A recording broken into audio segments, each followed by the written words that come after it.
Mapapanood na simula sa November 28 ang seryeng Saving Grace.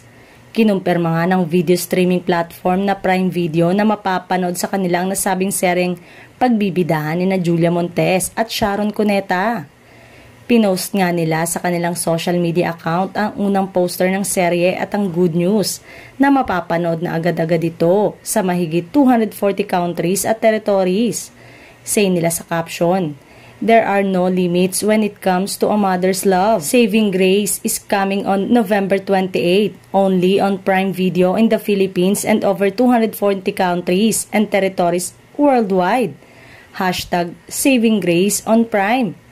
Ang Saving Grace ay ang Philippine version ng hit Japanese drama na Mother ng Nippon TV. Ang Pilipinas nga ang ika-10 bansang magkakaroon ng version at ayon nga sa Instagram post ni Sharon, ay pinagsisikapan nilang maging pinakamaganda ang atin. Bago pa lumipad papuntang Los Angeles, California para sa Dear Heart US and Canada Tour, ay tinapos muna ng megastar ang serye pati nga ang mga promo shoot ay tinapos din niya. Excited naman ang mga netizens sa Saving Grace na tiyak daw na magpapaiyak sa kanila. Abangers rin sila sa acting showdown ni Julia at Sharon.